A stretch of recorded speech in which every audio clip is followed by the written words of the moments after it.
food is arguably one of the most important things you can put into your body. And ignoring all the potential dirty jokes I want to make with that, it's the source of energy that keeps these stupid fucking meat mechs going. But food production in America is in a kind of rough spot. Even when we just look over the basics. We have food insecurity, and farmers seem to always be running out of money. E. coli outbreaks every few weeks, it seems, and the store's always out of goddamn eggs. So what's happening? Why is the fattest nation on Earth not able to feed its people? And why am I probably going to get sued by someone for this one? On this episode of Why Aren't You Talking About This?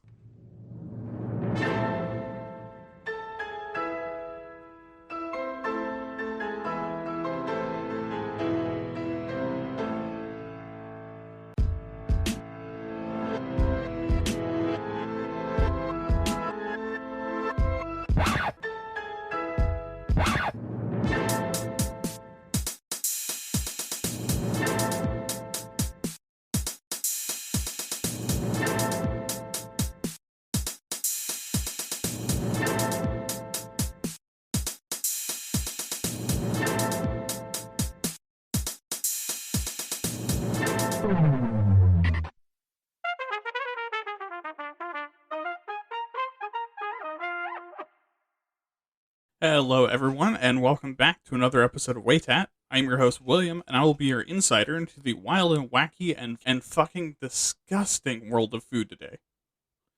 Oh yeah, put that burger down. You will not be hungry. That being said, I want to thank you so much for listening. It means the world to me to have my show pumping your eardrums like raw chicken slurping through a tube. Also, I want to apologize for this being a week off. And a couple hours. I know it's pretty crazy that I'm late on an episode, isn't it? But I went to visit my amazing, beautiful, lovely girlfriend 2 weekends ago at this point. And then Oregon decided to shit out its own ass and suck its own dick at the same time. And I was trapped in an apartment with someone I'm madly in love with for 4 days. So, yeah, no, not even close to having a bad time with that, but in no way was I going to be working on this show. And there was no fucking way anything was coming out on time. So, yeah, just have fun dealing with that. That I'm a week late. Also, you know who, if you're listening, I love you. Okay, so now we have. Sorry, now I'm feeling a little bit sappy, and I miss her. Okay, so now we have all the actual content creator stuff. Gotta get back in game mode, my guy. Okay. Make sure to like, follow, leave a review, comment, and all the other fun stuff you can do to make the number that awards me the dopamine go up. Also, make sure to spread the word and subscribe on YouTube and follow on Twitter to get that sick, nasty algorithm to push the show for me and to get an audience going. Because, trust me, what loyal fan base I already have, I can do more of this and more consistently if I can flip this into a job and escape my job prison. Especially because my job guckin' suckin' fucking sucks shit. But anyways, let's get on to the show. Alright, so this week we're talking about the food system. And just like the episode on infrastructure and land management, that's more interesting than it sounds. But to simplify what this whole thing is before we really dive into it, the food system is the entire route food travels to get onto your table and down to your slimy, probably sexy, throat, beginning with agriculture all the way through to grocery stores and restaurants, onto your plate and into your mouth. And agriculture is just the fancy Latin word. I think it's Greek, actually, but it's the fancy fucking old word that we use for growing stuff.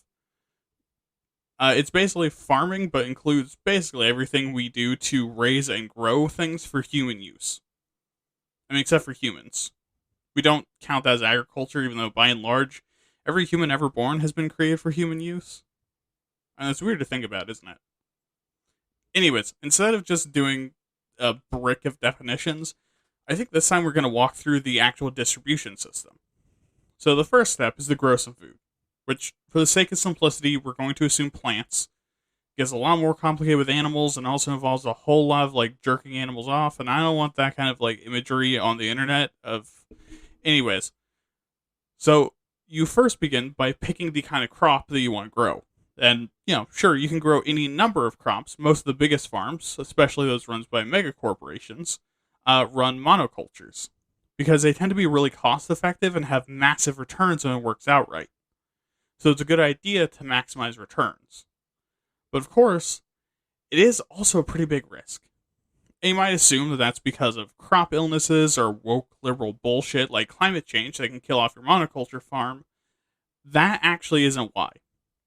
The real reason is because for some fucking reason, the price of crops changes daily and sometimes hourly, like the stock market. And why is that? Well, because for some goddamn reason, food is in the commodities trade. So commodity traders make bids on the price every day, and that can manipulate the price pretty fucking drastically. Which is yet another reason why I'm a filthy fucking socialist.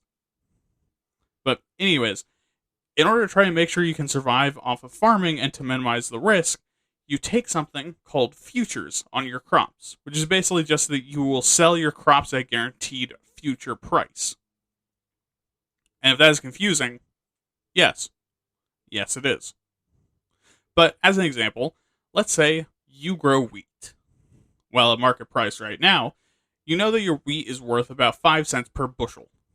So you contact a commodities trader to sell your product. To in 8 months when it finishes growing. And that commodities trader agrees to 5 cents each. But they want the price higher so they can sell it off to a distribution company at a profit. Make sense so far? Okay, well, if in 8 months from now they succeed and it jumps to 15 cents a bushel, you just got fucked because now the crop you could have sold for triple the profit is now going mostly to some fuckwit on Wall Street instead of you who did the actual hard part. Including contacting them, by the way. They didn't contact you, you had to call them. But if it drops to 1 cent, then too bad for them. Got yours. Get fucked, nerd. Yeah, what the fuck is this? Like, okay, this is not in the script, but like, what the fuck? Like, food is a necessity, not a commodity. Also, I did research on why this is. Unclear. It just is. And like, I looked into it, I tried to dig around, like, why is this on the commodities market? It's just because, like, food has always been considered a commodity as soon as capitalism came about, which, again, is another reason why I'm socialist. But, like, as soon as, like, capitalism and mercantilism became a thing, food was considered on the commodities market instead of being a necessity. Whatever. Anyways, once your stuff is grown, you need to harvest it and store it until it gets distributed. So, like, you basically, the commodities trader tells you, hey, I got a buyer. They agree to the price. They're going to come by in 8 months to come pick up the stuff. Here's, like, the truck and things.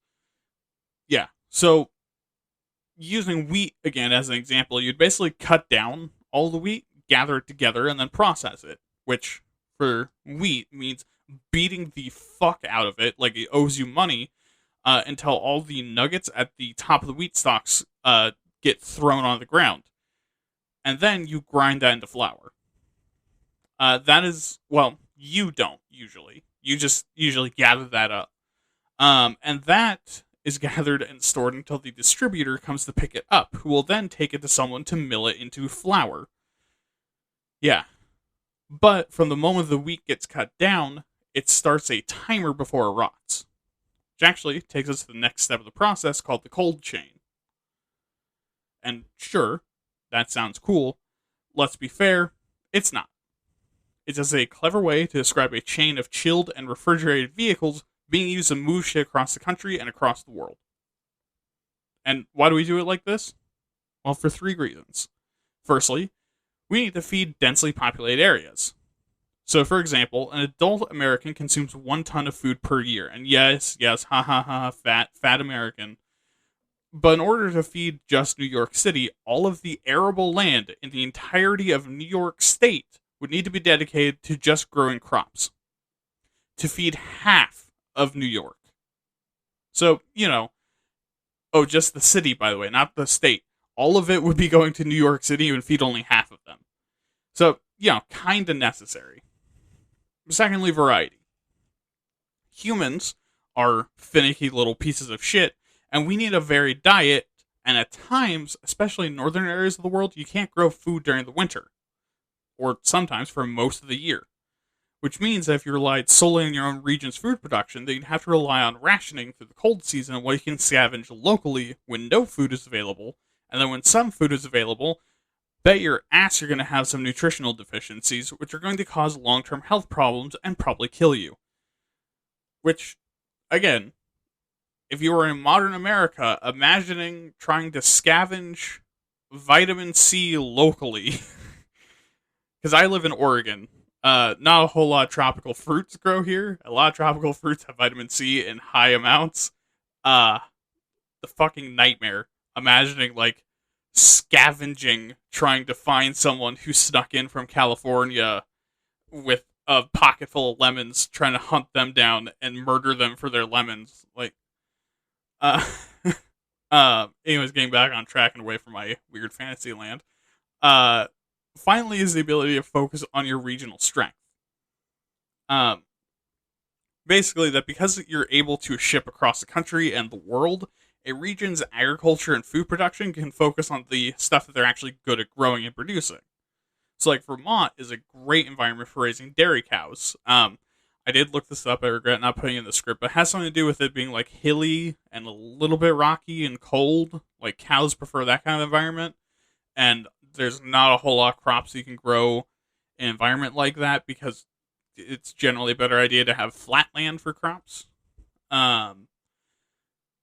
But because they're good at raising dairy cows, if you have a national food distribution system, then the people who live there can afford to produce basically only dairy, which is why Vermont dairy is a thing.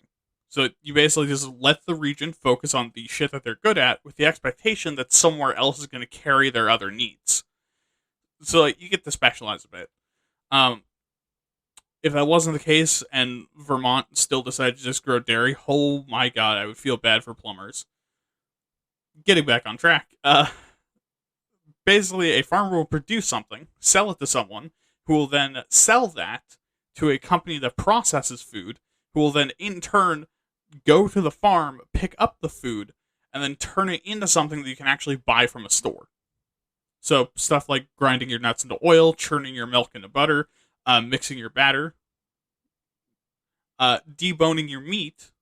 Whew, don't mind if I do. Milling grains, seasoning, cleaning, and basically all the other stuff that you need to do. Basically, all the food that you eat is processed in one way or another, and processed food does not mean full of chemicals. It just means being turned from a whole recently head caved in chicken into dino nuggies that you give to your child, or, let's be honest, eat at your desk in between matches of League of Legends and your girlfriend blowing your asshole out with her bad dragon. Oh, wait, sorry. That's a body pillow that you pretend is a real woman. But by far the most common kind of food processing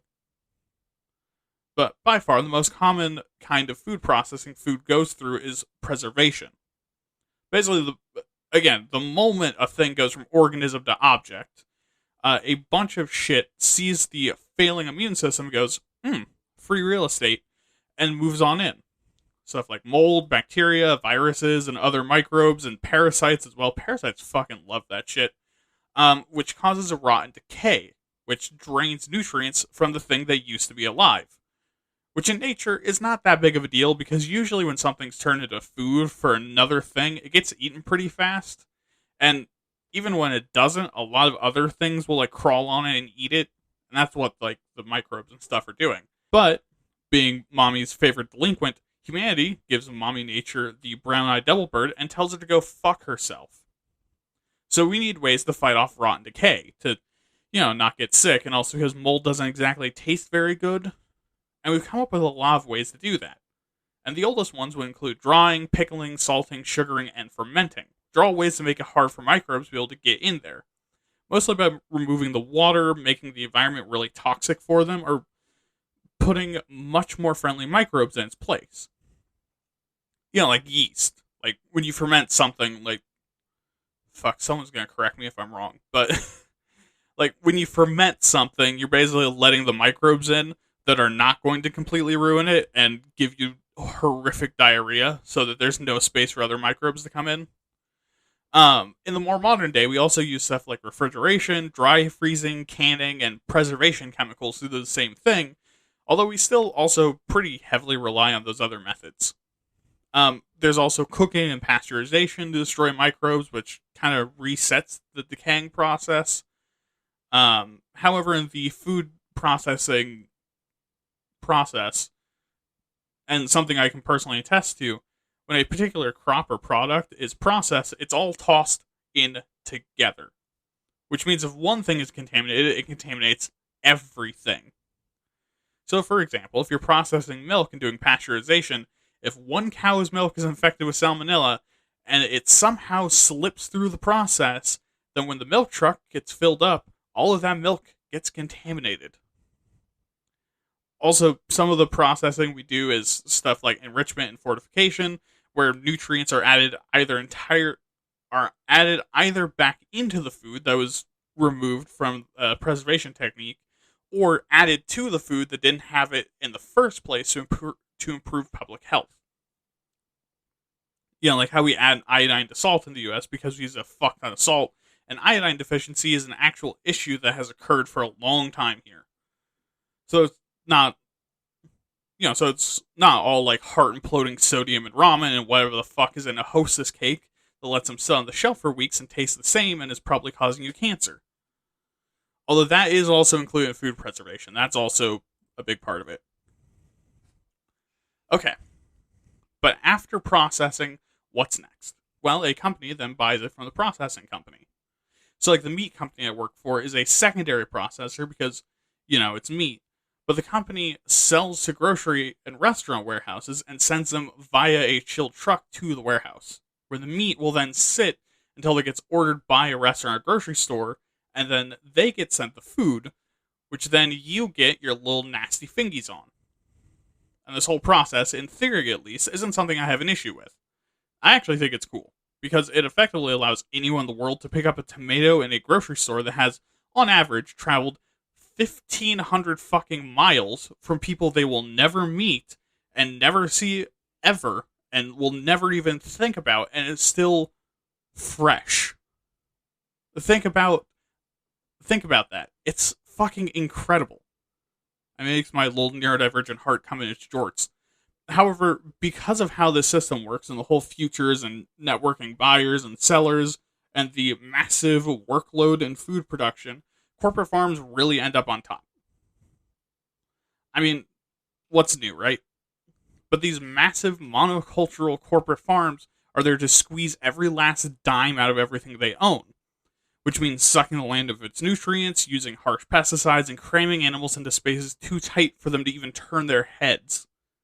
And they end up driving independent farmers out of business. Farmers who, in addition to being actual human beings and therefore wanting what's best for the animals, community, and the environment that they love, are more environmentally friendly and responsible, humane, and support local jobs in the economy. And unfortunately, they only stick around because of things like Saturday and farmers markets and the farm-to-table movement. And these are things to promote locally sourced and serviced products and foods directly from suppliers to the local communities. And while this is all good and helpful to the local community and to food producers and helps to strengthen the community bonds, it's pretty much just maxed out to like a 250-mile range. Which, hey, that is a huge fucking range. But it's not really anything compared to getting fresh pineapple from a plantation farm in Hawaii or rice shipped in from a factory farm in Southeast Asia. But before we get to more of the problems and issues, let's talk about the history. And we begin in ancient Egypt. No, I'm just fucking with you. We actually start 1.5 million years ago, around the same time that humans entered Europe for the first time. And this is when we first invent a method of food processing. Cooking. Yeah, cooking is that fucking old. And we also didn't really have a single place where it started. It seems like cooking just kind of emerged naturally throughout the world. Um, but now we're going to have a little montage of agriculture coming about. And trust me, this is going to be a lot of dates and locations, so just stick with me on this. In 20,976 BC, or somewhere around that, cereals, like wheat, you fucking idiot, not Cheerios, are domesticated somewhere near the Sea of Galilee. Between 1150 and 6200 BC, rice is domesticated in China. Between 11,000 and 9,000 BC, sheep are domesticated in Mesopotamia, cattle in Turkey and Pakistan, and pigs across Eurasia. And congratulations, by the way, we just covered 1.4 million years of human history. Do you feel old yet? Or do you feel young? Or do you feel small and insignificant? I felt all three of those. But anyways, as civilizations start kind of becoming a thing a little bit, maybe, these cringy little Neolithic farmers decided that cooking wasn't a fucking enough for them, and they invent drying, smoking, and salting to make food last longer. You know, like a bunch of fucking pussies. I mean, back in my day, you just hoped that you found animals sleeping for you to eat during the winter, and if you didn't, you just died like an actual fucking man. Anyways, in 8000 BC, Sumerians began to live in villages, creating what is usually considered to be the first civilization. Which I've learned since doing earlier episodes that's kind of misleading, because humanity has been living in settlements basically since agriculture started, but for some reason we decided that civilization started with the Sumerians, although all the reasons ever cited for them being a civilization and the first ones, humans already had. So some part of this feels like a little bit of racism to me, but I'm not going to start pointing fingers. But the important part of this is that they relied heavily on the Tigris and Euphrates to water their crops. Oh, and also we have more domestication. In 5700 BC, mung, soy, and azuki beans were domesticated for the first time in Atlanta, Georgia, actually. Like Atlanta, Georgia was there when Europeans came. Nah, I'm kidding, it was China. 2,700 years after that, plows were invented, which meant that you no longer needed to dig up and loosen the soil by hand, and could instead just hold the plow to feel like you're participating, while a horse or a cow does the actual work. And somehow, 700 years passed before the first seed plows were invented. And what is that? Well, it's a plow that deposits the seeds for you. And this is still used in the modern day, but the reason why it's so surprising to me is because it seems really intuitive, and I'm surprised it took 700 years to figure it out. Like, ancient people were really smart and clever, so I don't know how the fuck it took us so long. Anyways, in the 5th century BC, we have the first example of our actual topic today that isn't just agriculture. And like we normally do when we have something surprisingly advanced and we're in the BCs, we're going back to China, when they developed the first national granary, which is something we actually talked about before in I think the poverty episode. This system was created to help protect from droughts, pests, crop illnesses, and failures, and to provide food for the poor. Which showed that they had the infrastructure to do that, which is honestly pretty impressive in and of itself, but also shows that somehow, in the 5th fucking century BC, they managed to have a surplus for long enough to develop an entire food delivery system. Oh, and also that they gave a shit about poor people. That might be the most surprising part. And by the end of the 1st century BC, water-powered grain mills and irrigation systems became really common across the world, which means that everyone's able to get on this whole food surplus thing China had going on. And now we're actually just going to skip right over to the Middle Ages. When, because of the whole collapse of Rome thing and just general, like, 2nd century AD shenanigans, that totally didn't cause millions of deaths, that I'm entirely underplaying, most of the farming across North Africa, the Middle East, and Europe became mostly about self-sufficiency, particularly in Western Europe. And this is when feudalism, or the concept of feudalism, there's some debate on if that was a real thing or not, became a thing. However, the era also saw a ton of innovations, like the heavy plow, like what I did to your mom, and moldboards, like what I did to your mom, as well as agricultural revolutions like crop rotations and the Arab agricultural revolution that basically massively increased agricultural output of the Middle East. That hugely changed how food was produced and how much of it was produced, and also made it easier to grow, which again allowed for the distribution of food to a wider population. In the Middle Ages, this was mostly done through a kind of tax system where farmers would send excess crops to the lord, who would then distribute the food directly into their stomach and the stomach of their buddies. Or the church, or to the poor when they did a whoopsie and knocked up a teenager out of wedlock. That happened surprisingly a lot. But amongst the revolutions of the day, in 1202, the first English food law is passed, which is important for the Western world. And it's called the Assize of Bread, which stopped bakers from putting additives in their bread like peas and beans, because at the time those were cheaper than flour and would sometimes be added to bread to get a higher profit. Or if they didn't have enough flour, they needed it to stretch. And the process, it just kind of fucks up the bread and just makes it a lot shittier. 200 years after that, the first time food crossed the and 200 years after that, the first time food crossed the Atlantic Ocean, we have the Columbian Exchange in 1492, before Columbus sailed the ocean blue and proving, once a fucking again, he did not discover America. Fuck you, American school system, you piece of shit. But anyways, this introduced some cool shit to Europe, like corn, potatoes, tomatoes, yams, and yucca, which is all really cool and shit. And I think the best part about this is that this is a sick own on those pedantic motherfuckers that don't understand how old this is. When they say stuff like, well, tomatoes aren't traditional Italian food, because clearly, dumbass, if they had it for over 500 years, I'd say that it counts. Anyways, what did Europe give to the Americas back? Well, wheat, rice, and turnips. Oh, also herpes and genocide. Man, we really fucked Native Americans in that deal, didn't we? I mean, we get 5 staple crops that are fairly tasty, except for tomatoes, come fight me. And in return, we give them disease, ethnic cleansing, and 3 of the blandest staple crops the world has ever seen.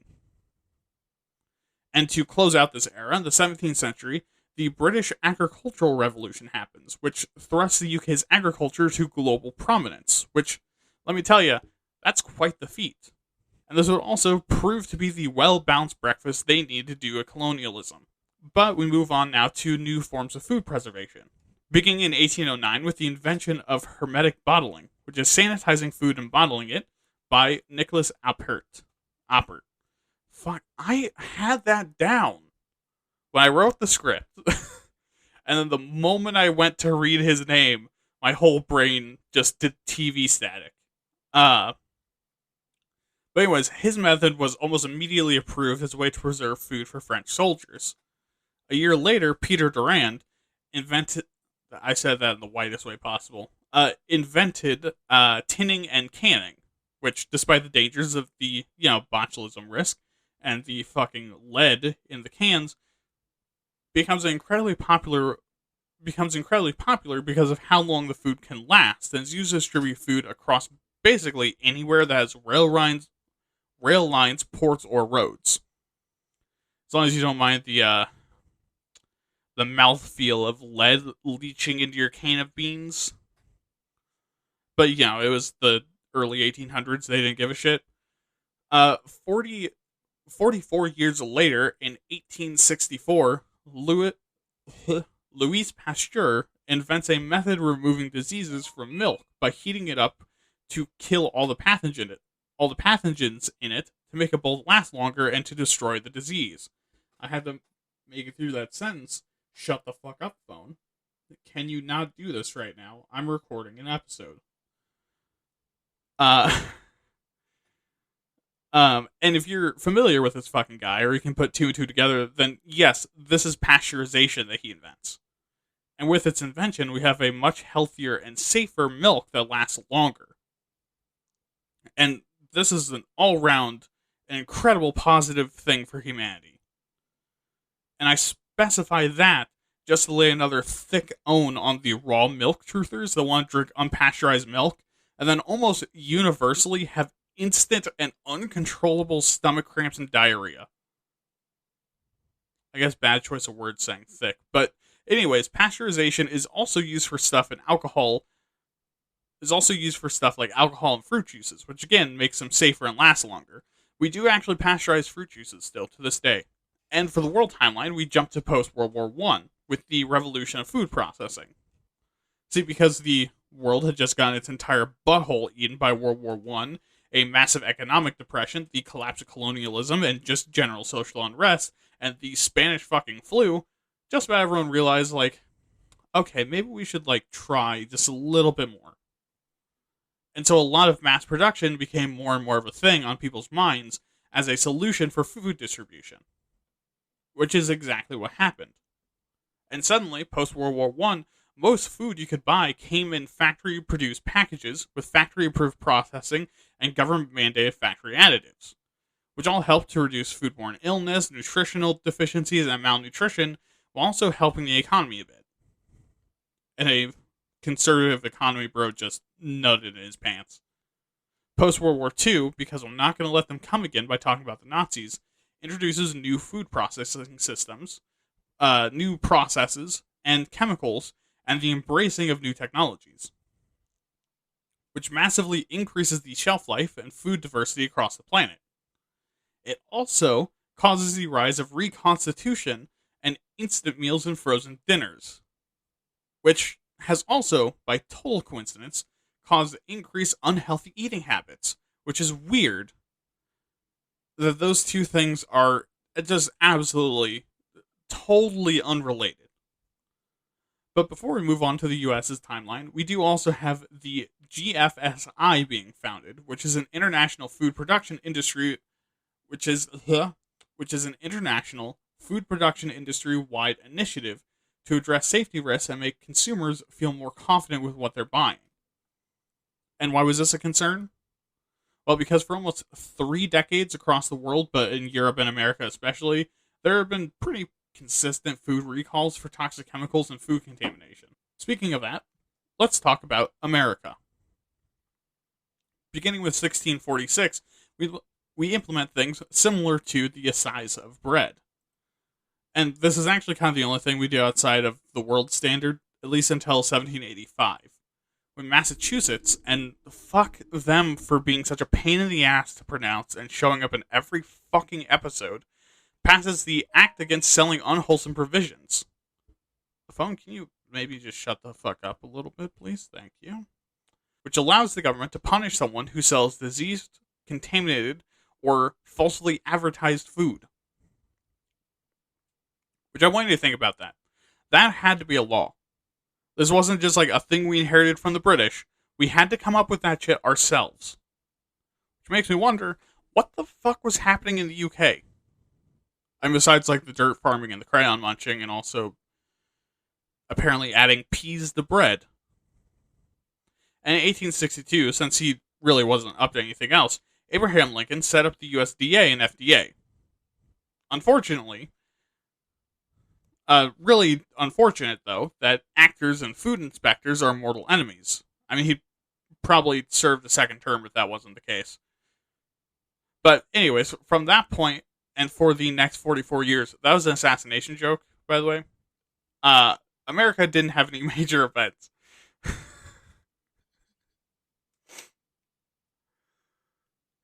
Sometimes it's worth it frogging your own joke if by frogging it you make it even more offensive.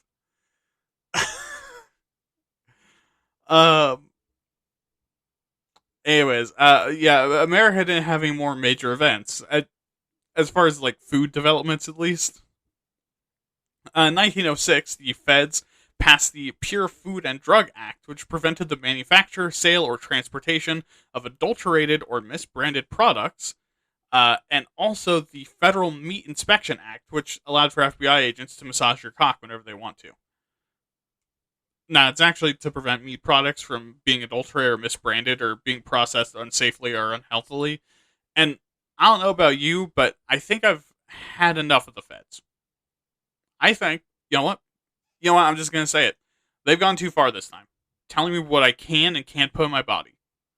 If I want to buy tainted, rotten meat laced with lead-based paint and dick cheese, then Uncle Sam can go fuck himself.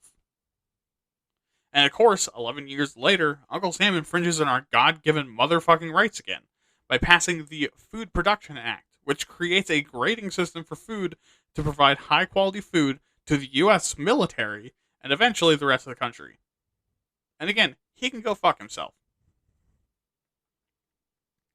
And things from here seem fairly normal. In the late 1920s, as the demand for food continues to grow across the U.S., we cut down more and more of the Midwest shrublands and trees to create more farmland. And just by complete happenstance, the biggest goddamn dust storm starts across the Midwest not too long after we decide to start doing this. And yes, this is the Dust Bowl. Basically, when you cut down a ton of trees, you get rid of the stuff that's holding all the dirt in place and being already flatter than your girlfriend's chest. One good blow is going to send all that dirt into the wind.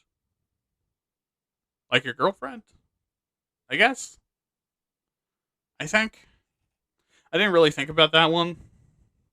But anyways, this destroys literal metric tons of food, causes massive damage to thousands of miles of land, and also killed a surprising number of people. And as soon as this finished up, most of the US went, huh, that was weird. Anyways, Depression time. In 1938, the PFDA is updated to include cosmetics, turning it into the FPDCA. It also adds factory inspections and authorizes standards for identity and quality of foods, as well as increasing the power of the courts to pursue charges and penalties against people that break the rules. And yes, if you're wondering, this once again means that while this law existed, the government didn't care enough to actually proactively do anything about it. Fuck yeah, I love America. Moving into the 40s, ignore the other stuff that happened in the 1940s because it's boring and also I'm not a man in my 40s. The government passes the Agricultural Marketing Act of 1946, which gives the USDA the authority to have standardized food quality grades and inspections, which, again, really implies that they couldn't do inspections until this point. And 3 years later, the FDA publishes its first guidance on, quote, procedures for the appraisal of toxicity of chemicals in food, which is basically just like a list of tips, tricks, and cheat codes they give out to companies to trick them into self-regulating by wording it like they're going to get one over on the FDA by following these rules. Which is clever, especially because corporations are big, stupid fucking morons that say fuck the police and the government more than I do. But with the rise of ready meals and microwave dinners, the government once again infringes on our goddamn rights with the 1957 Poultry Products Inspections Act, which requires inspection for chicken and easy meals being sold over state lines.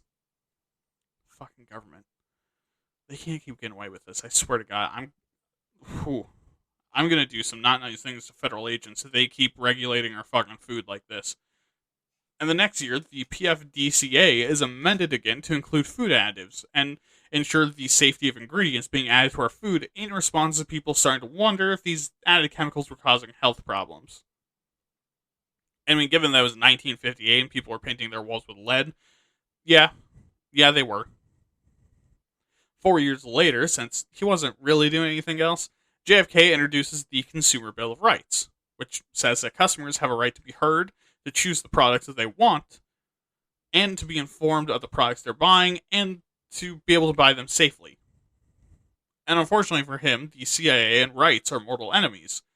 And my lawyers advised me not to finish that joke, because I will fucking die. In 1967, really taking their lives in their own hands, Congress passes the Fair Packaging and Labeling Act, which prevents unfair, deceptive packaging and labeling of household products, which would include food. And this also requires the identification of products with a name and location of the manufacturer, packer, distributor, alongside a quantity count. And real fucking exciting stuff, isn't it? In 1970, the CDC starts to track foodborne illnesses for the first time after learning the hard way that maybe having all the food go through the exact same system with the exact same dirty ballsack hands touching it might cause some issues. And just in time, too, as the largest food recall that has ever happened at the time occurred in 1973, where 75 million cans of canned mushrooms were recalled due to concerns of botulism, which I don't think I have to tell you is really fucking bad. And this is the first of many food recalls in the US. And this really hurts the trust the public has in the food system. In 1977, the Food Safety and Quality Service is created to perform meat grading and inspection because the FDA cannot be fucked to do that. Now, in reality, they just didn't have the resources to do it themselves, but the service is renamed the Food Safety and Inspection Service in 1981. Jumping all the way to 1996, FSIS creates the HACCP systems rule, which focuses on preventing and reducing the number of microbes on products. And what are these guidelines, you ask? Fuck you, I don't care. Nah, I'm kidding. HACCP stands for Hazard Analysis Critical Control Points and has 7 principles. Those being conduct a hazard analysis, identify CCPs, establish limits, monitor procedures, corrective actions, verification procedures, and record-keeping procedures. Are you regretting asking now? Did it hurt hearing something so fucking boring? Is your little brain exploding? That's why you don't ask the podcast man questions. You just let him think for you. But anyways, that becomes a nationwide rule by the year 2000. But before then, in 1997, the Food and Drug Modernization Act is amended to expand the FDA's authority to regulate the health claims and nutrient content claims and to police food contact services. And yes, there's been a rule that you have to be honest with your packaging, claims, and food content since the 1960s, and only in the 90s that we actually have the capacity to enforce that. Cool, right? Well, we then fast forward 14 fucking years with an average about 304 fucking food recalls a year to 2011 when we finally decided that maybe it's a good idea to be proactive about food safety. So, the FSMA is passed, which allows the FDA to be proactive in food safety procedures and outbreaks and to protect public health. Yes, 2011, before the FDA was allowed to be proactive. But this also includes preventable controls and tools they need to enforce compliance to the rules. And with that, we're going to hop out of the timeline. Okay, so I've gone over the history and told you a bit about how the system works. Now is the part where I get unreasonably pissy about something that I, as a fat middle-class man, have no business being this upset about. And this time we're going to be talking almost entirely about like America's stuff. So, first things first, how much food do we produce? Well, the entire system ends up producing about 2,590 calories per person per day as of 2010, which is after you take into account food waste. So, in reality, we're producing a lot more than that. And if you don't speak in calorie, that's about 3.8 pounds of food per day per person. Yes, you heard me right. If we evenly distributed all the food in the United States of America, all people would get 4 pounds of food per day. Man, woman, neither one of those, and child. Just another reason why I'm a socialist. And all this food is produced off the back of 2 million farmers, 97% of which operate family-owned and operated farms, and only 3% of those are corporate farms.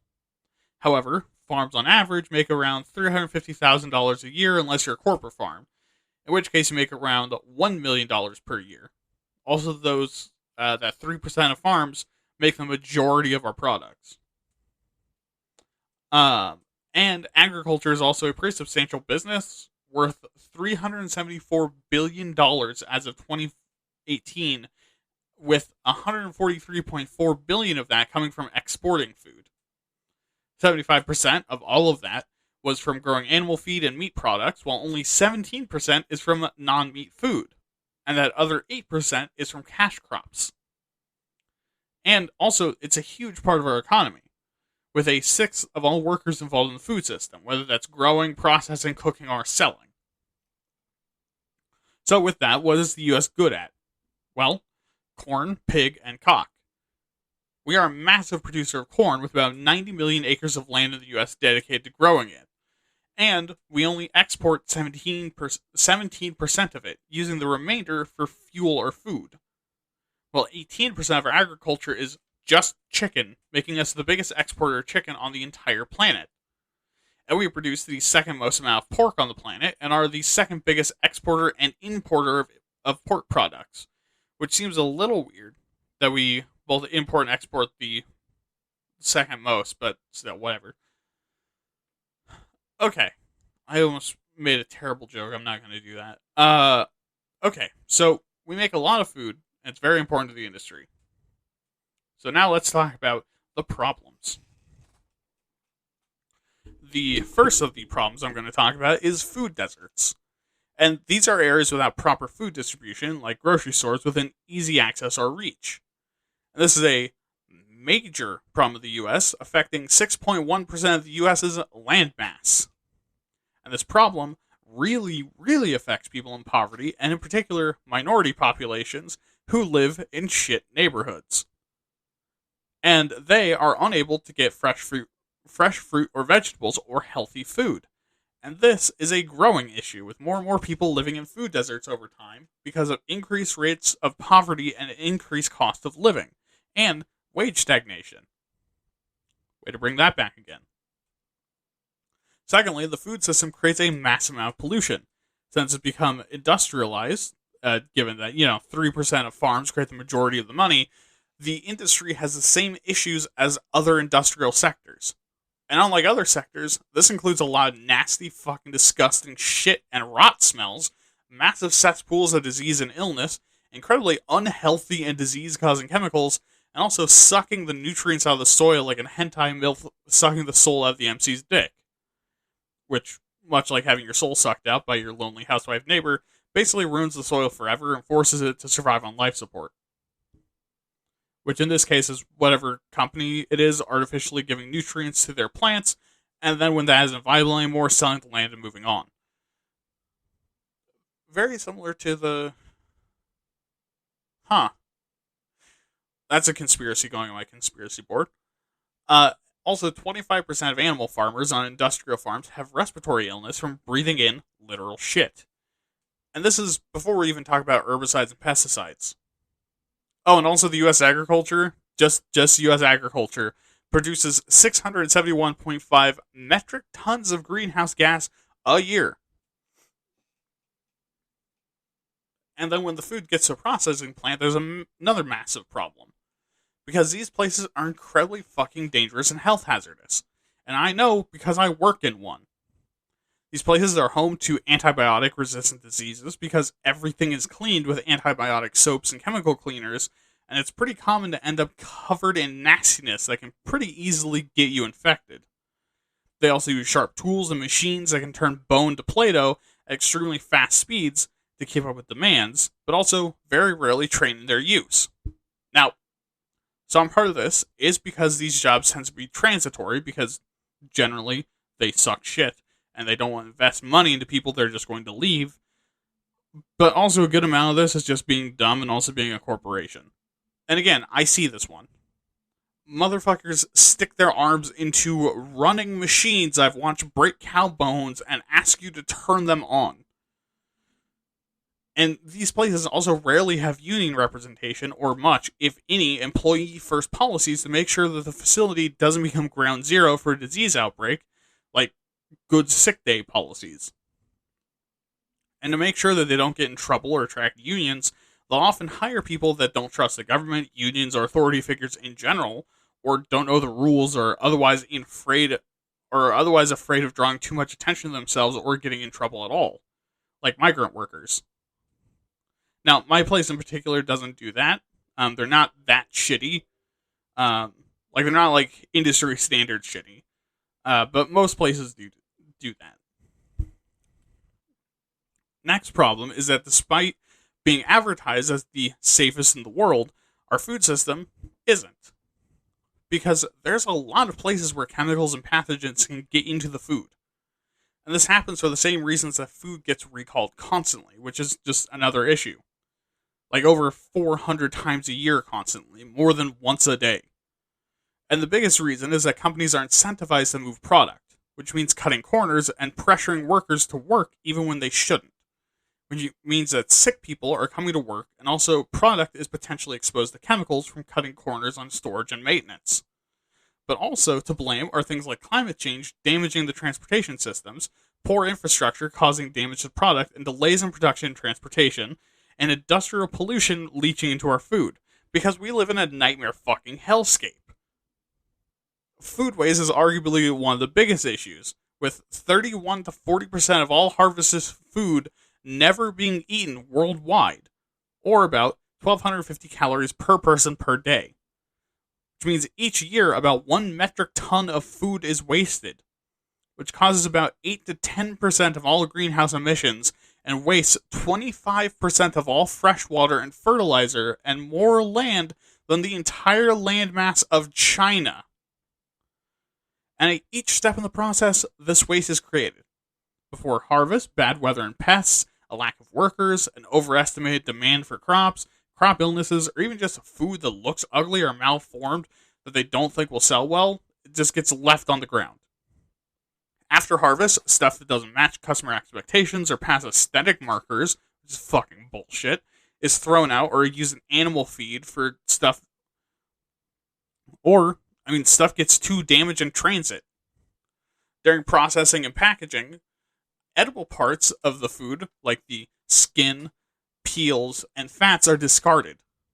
And grocery stores commonly overstock to keep customers coming in because we're stupid fucking apes that won't buy as much if we think there's not enough to go around, and stores throw away food past their sell-by date even if they're still good instead of donating it or using it for something else.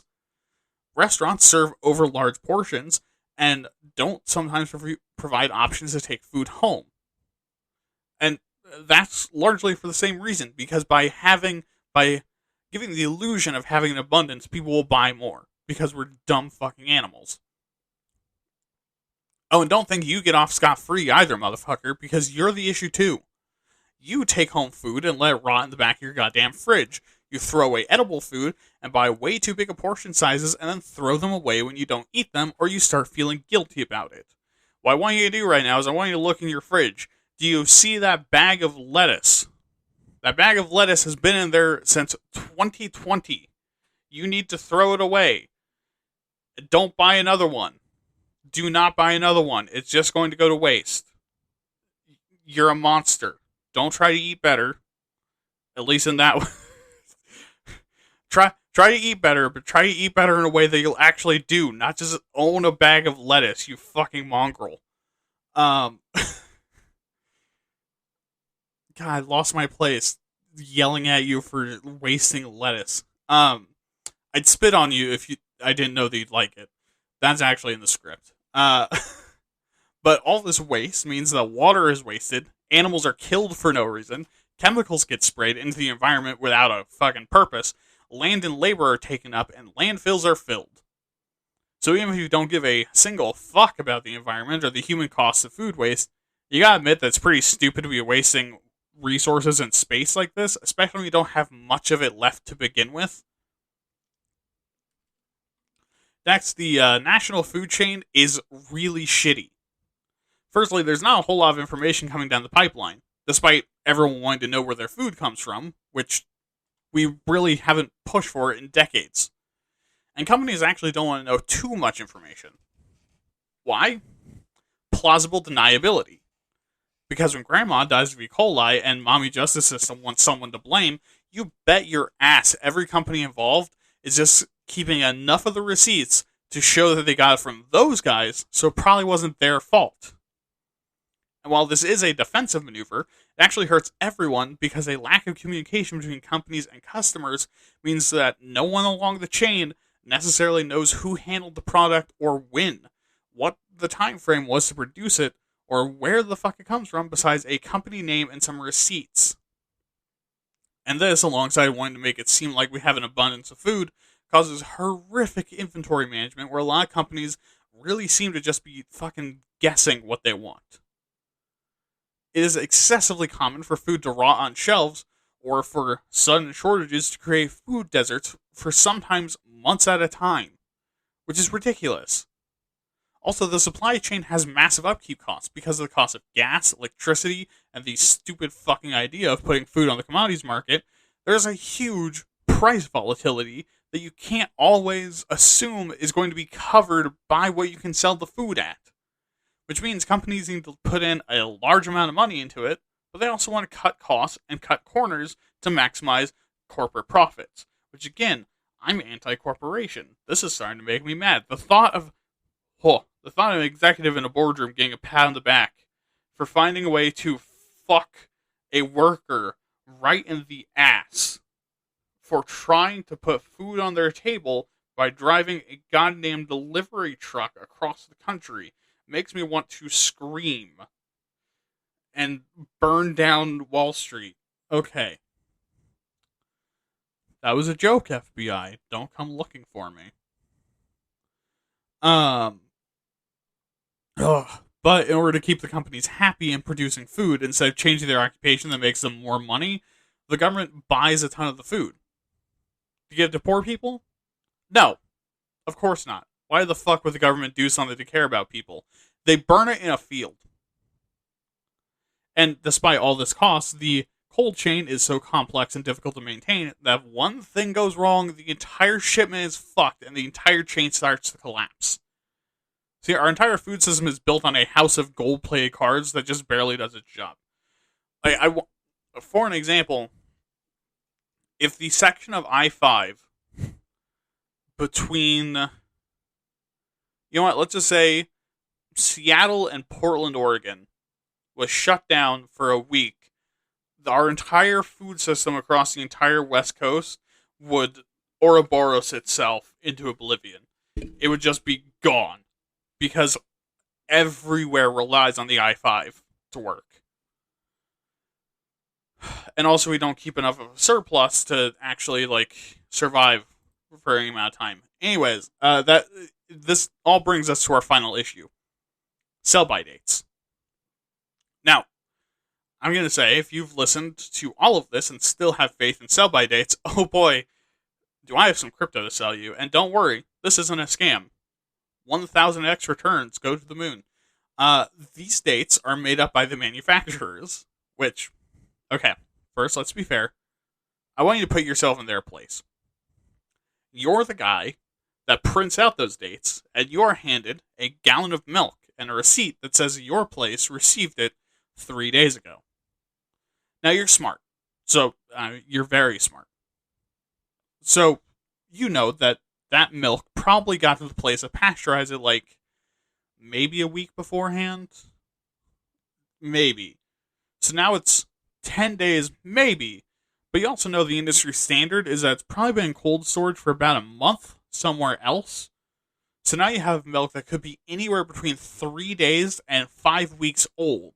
And you need to decide when it's going to go bad without knowing the cow that it came from, on what date, or from what company, where in the world. That's also assuming that this milk is from a single cow. It might be from 3 different cows or 300 different cows that got milked within a couple weeks of each other. I mean, that's pretty hard to do, right? Well, we're done being fair, so let's look at the bad side of this. The FDA gives some wiggle room, so manufacturers will put a closer sell-by date on the product to move it faster if they want to get rid of it, and a further one if they want to sit on it for a bit. Which means that by the time it gets to the store, this is a date that has been largely a guess, done by a company that wants to move product and also play the market, held in a grocery store for who knows how the fuck long, and put on a shelf by either a teenager or an adult that is high off their fucking balls because that's the only way that they can deal with being at work, and you take it as gospel and throw out perfectly good food. Which is fucking dumb, but I'm a hypocrite, and I'm paranoid about dairy, so you bet your ass I'm not going to drink milk that's past its date. So with that big block of issues and me being a hypocrite, let's talk about how to address it. So, for once, we're actually going to start with something that you can do. Preventing food waste. And really, this comes down to not buying more than you need. If you just so happen to have power in a restaurant or grocery store, make sure to take a look at those records.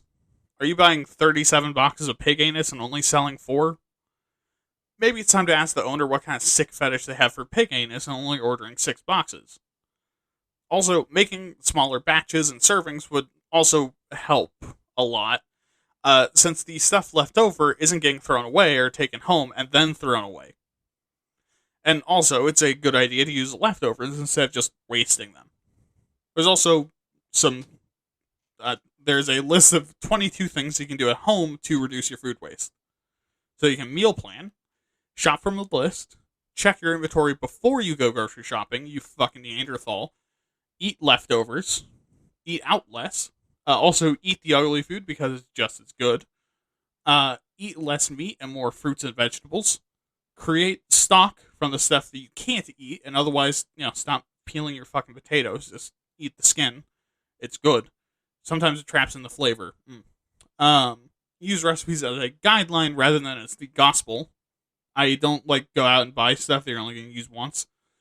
Use recommended storage for food, like when you open your condiments, you put it back in the fridge. You don't put it on the shelf. It doesn't go on the shelf anymore. It's open. I'll die on that hill. Declutter and get rid of old stuff. Practice first in, first out, where you basically rotate the old stuff to the front of the fridge and use that first. Don't trust the expiration dates, and instead do smell checks, do sight checks. If there's mold on it, obviously don't fucking eat it. Unless it's cheese, you can cut the mold off the cheese and it tastes basically the same. And then also do a taste test if you are still not sure. Also, decrease your serving sizes and join the Clean Plate Club, and don't serve extras if you don't eat them.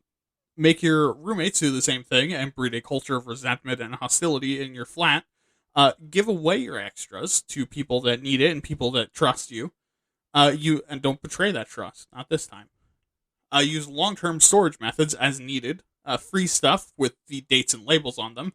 Feed your friends and neighbors before you feed animals, and then you feed your own animals. If you don't have animals, feed other domestics that, their owners are chill with you feeding, and then, domestic strays, if that's cool in your area.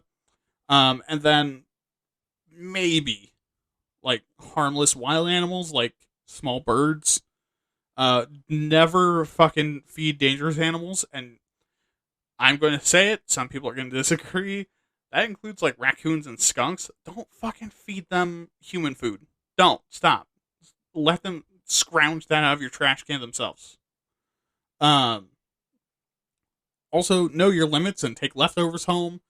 Try composting instead of throwing things out. And also keep in mind that you're going to fuck this up sometimes and that no one's perfect, and it's okay. It's okay to fail. Outside of this, if you have excess food that's safe to eat, it's okay to donate it to people in need. I wouldn't super suggest that. I would suggest going through a service that does that. Mostly because it's hard to trust people. So just having someone walk up on the street and be like, "Hey, here's a pizza." That's a little suspicious.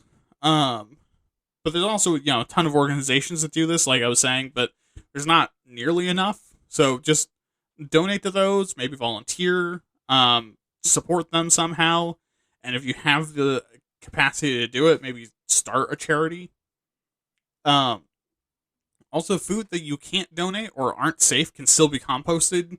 You can use them for industrial purposes, which I swear to God, I looked up industrial purposes for old food. I couldn't find anything conclusive that wasn't just oh yeah, fertilizer. So I don't know what the fuck that means, but there's someone using old meat for industrial purposes, or to be used in animal feed. Mostly because animals have fewer and less sensitive taste buds than us, so they don't really care if it tastes like poop. The other solutions aren't really focused on you, unless you just so happen to be a bigwig at a company producing food. And if you are, I'm going to ask a favor of you. You need to mandate all of your employees listen to the show, immediately, right now. Do it. But we need to increase the traceability of food and agricultural products, especially in record keeping where it comes from, potential issues and having scannable branding to bring up the full record of the product. I mean, some people even suggest blockchain technology to do this, since you can't really fuck with it once it's minted. Or, hey, maybe communicate with your suppliers more. I can say basically the same thing about protecting from contamination, where we need to use both better raw materials and increase the standard of food products purchased by these companies. And more reliable and trustworthy testing labs, better monitoring on the companies that handle food, instead of just one USDA dude like my company has, letting sick people take time off, which is very important, not using so much goddamn plastic on everything, and, communicating with your suppliers. Okay, and finally, before we talk about how I feel, let's ask the public. So, what is everyone else's top concerns? Well, 81% of people are concerned with food prices, 56% on the healthiness of food, and 34% on food waste, which, all sounds related, and also, like, if we cared about food waste, maybe prices would go down, but hey, fuck me, right? 31% are concerned about hormones and antibiotics in their food, which I used to think was dumb, and I've since realized that actually, it's a bad thing to torture animals and also create super bacteria. 29% of people are concerned with affording food, which sounds like food prices again, but okay. 28% with pesticides, 26% with food poisoning, 23% with the use of GMOs, which I will say Monsanto is evil and they're pieces of shit, but GMOs themselves actually aren't that bad. 19% are worried for food availability, 17% are concerned about how farmers are treated, and we found the farmer fuckers. 16% are worried about plastic packaging, 15% on the environmental impact, 14% on animal welfare, 12% on the fucking packaging again, and 12% on the fucking environment again. And I pulled this from a government survey, which is why this is a piece of shit. Okay, but from this, do people think that they can actually take action on this? Well, the results are in, and the answer is, probably. Only 17% think we can absolutely improve the food system, while 5% think we absolutely can't. 25% of people don't know or don't care, and 18% think we probably won't be able to, and 36% of people are optimistic about our odds. And let me tell you what I think about it. Let me just go grab my soapbox. So let's talk about if I think we can take action.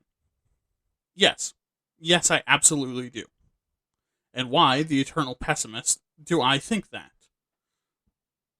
Because really, when it comes right down to it, I think that humans in general care a lot more about being able to eat and caring for each other in this very literal way than in the more abstract ways like addressing homelessness. Giving someone sustenance feels good inside for most people who aren't fucking evil, and on an almost instinctive level. If the government and corporations won't step up and actually fix the system as it is, I know other humans, who are admittedly probably better than I am, will step up to the plate. Now, do I think they should have to? No.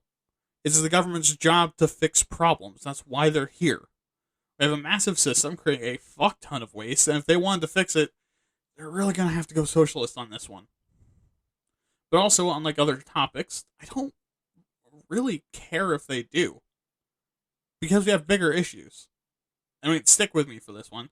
Because yes, climate change is a huge problem, but the amount that agriculture is contributing to climate change, as far as CO2 emissions, are really low in comparison to our other big problems. And the waste of resources and people going hungry and food deserts and all that are terrible. Things like the economic impact and inefficiencies in the system aren't noticed day to day if you're not able to afford the food anyways. And yes, addressing those might cheapen food, but might also make the rich richer as they charge the same amount or more for the food that they were already selling us. So this week, I'm saying fuck the government. I know, surprising, right? Buy food from farmers markets if you can, grow food if you can, and take care of each other out there. The human spirit of community is built on food and sharing that food with each other. Until we, until we started growing a garden at home, I'd never known how much fucking food you can produce in such a little space.